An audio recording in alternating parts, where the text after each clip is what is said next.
ಮಾತ್ರೆ ಕೊಡ್ತಿದ್ರಲ್ಲ ಅವ್ರು ಏನ್ ಹೇಳಿದಾರೆ ಸರ್, ಆದ್ರೆ ನಾನು ಇಂಗ್ಲಿಷ್ ಮೆಡಿಸಿನ್ ಜಾಸ್ತಿ ತಗೊಂಡಿಲ್ಲ. ಇಲ್ಲಿ ಬೆಂಗಳೂರಲ್ಲಿ ಆಯುರ್ವೇದಿಕ್ ಇದೆ ನೋಡಿ, ಅದರಲ್ಲಿ 2 ವರ್ಷ ತೋರಿಸಿದೆ ಸರ್. ಅವಾಗ ಇದೆಲ್ಲ ಇತ್ತು, ಸ್ವಲ್ಪ ಕಮ್ಮಿ ಆಯ್ತು ಸರ್, ಪೂರ್ತಿ ಹೋಗ್ಲಿಲ್ಲ. ಅಲ್ಲಿ ಕೇಳಿದ್ರೆ ಸೊಲ್ಲಾಪುರಲ್ಲಿ ಕೇಳಿದ್ವಿ, ಕಂಟಿನ್ಯೂ ಗೋಲಿ ತಿನ್ಬೇಕು ಲೈಫ್ ಲಾಂಗ್ ಹಿಂಗೆ ಅಂತ ಹೇಳ್ಬಿಟ್ರು ಸರ್. ಹೋಗೋದೇ ಇಲ್ಲ ಕಾಯಿಲೆ ಅಂತ ಹೇಳಿದ್ರು. ನಾವ್ ಅಂದ್ಮೇಲೆ ತಗೊಂಡಿವಿ ಸರ್, ಅಲ್ಲಿ ಸೊಲ್ಲಾಪುರ ಹತ್ರ ತಗೊಂಡ್ವಿ.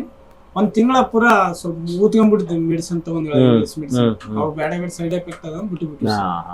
ಇವಾಗ ನಾವು ಕೊಟ್ಟಿರೋದು ಇಂಗ್ಲಿಷ್ ಮಾತ್ರನೇ, ಬಟ್ ಸೈಡ್ ಎಫೆಕ್ಟ್ ಆಗಿದ್ಯಾ? ಏನಿಲ್ಲ ಸರ್.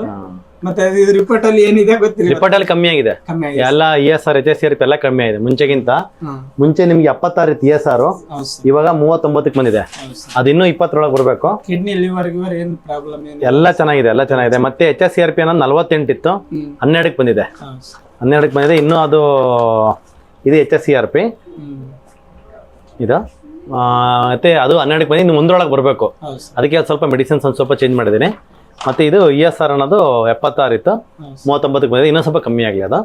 ಸೊ ಇಷ್ಟೇ, ಇದೇ ಥರ ಪಥ್ಯ ಮಾಡಿ ಒನ್ ಟೈಮಲ್ಲಿ ಎಲ್ಲ ಮಾತ್ರ ನಿಲ್ಸೋಣ. ಒಂದೇ ಸರಿ ನಿಲ್ಸೋದು ಬೇಡ, ಎಲ್ಲ ನೋವು ಕಡಿಮೆ ಆಗ್ಬಿಡ್ತಾನೆ ಅಂತ ಒಂದೇ ಸರಿ ಸ್ಟೆಪ್ ಬೈ ಸ್ಟೆಪ್ ನಿಲ್ಸ್ಕೊಂತ ಹೋಗೋಣ. ಪಥ್ಯ ಕಂಟಿನ್ಯೂ ಮಾಡಿ. ಪಥ್ಯ ಮಾಡಕ್ಕೆ ರೆಡಿ ಇದ್ದೀರಾ ನೀವು? ಲೈಫ್ ಲಾಂಗ್ ಮಾಡಕ್ಕೆ ರೆಡಿ ಸರ್. ನೋವು ಅನುಭವಿಸಕ್ಕೆ ಆಗಲ್ಲ ಸರ್. 24 ತಾಸು ಸರ್ ನೋವು. ಮಲ್ಕಂದ್ರೆ ನೋವು, ಕುಂತ್ರ ನಾವು ರೈತರು ಸರ್, ನಾವು ಇದ್ದೊಬ್ರೆ. ಆದ್ರೆ ದುಡಿಯಕ್ ಆಗ್ತಾ ಇಲ್ಲ ಜಮೀನಲ್ಲಿ, ಅಷ್ಟು ನೋವು ಸರ್. ಇವಾಗ ಪರವಾಗಿಲ್ಲ, ಕೆಲಸ ಎಲ್ಲ ಮಾಡ್ತಿದ್ದೀರಾ? ದುಡಿಮೆ ಮಾಡಕ್ ಬರ್ತಿದೆ. ಹೌದಾ?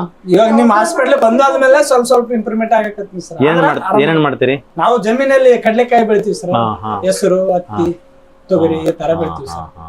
4 ವರ್ಷ ಬೆಳೆಯಕ್ ಆಗಿಲ್ಲ ನಿಮ್ಗೆ? ಹಾಗೆ ಇಲ್ಲ ಸರ್, ಥಂಡಿ ಚಳಿ ಬಿಟ್ರೆ ನಡಿಕೊಂಡ್ ಮನೆಗೆ ಮಲ್ಕೊಂಡ್ಬಿಡ್ತೀವಿ. ಈ ವರ್ಷ ಚಳಿ ಇತ್ತಲ್ಲ, ಪ್ರತಿ ಎಲ್ಲ 4-5 ವರ್ಷಕ್ಕಿಂತ ಜಾಸ್ತಿ ಇದೆ ಈ ವರ್ಷ. ನಿಮ್ಮ ಹಾಸ್ಪಿಟ್ಲಿಗೆ ಬಂದಿದ್ದಲ್ಲ ಸರ್, ಅದು ನವೆಂಬರ್ ಅಲ್ಲಿ, ಅದರಲ್ಲಿ ಅಕ್ಟೋಬರ್ ನವೆಂಬರ್ ಬಂದಿದ್ದಲ್ಲ ಸರ್, ಅವಾಗೆಲ್ಲ ಕಮ್ಮಿ ಆಗಿದೆ ಸರ್. ಹೇಳ್ಬೇಕಂದ್ರೆ ಕಮ್ಮಿ ಆಗಿದೆ ಸರ್. ಓಕೆ, ಹಿಂಗೆ ಪಥ್ಯ ಮಾಡಿ ಇನ್ನೊಂದು 2-3 ಮಂತ್ಸ್ ಮಾತ್ರೆಗಳು ಕೊಟ್ಬಿಟ್ಟು ಆಮೇಲೆ ನಿಲ್ಲಿಸ್ಕೊಡ್ತೀನಿ ಎಲ್ಲ. ಸರಿನಾ? ಕಮ್ಮಿ ಆದ್ರೆ ಸಾಕು ಸರ್. ಕಡಿಮೆ ಆಗಿದೆ.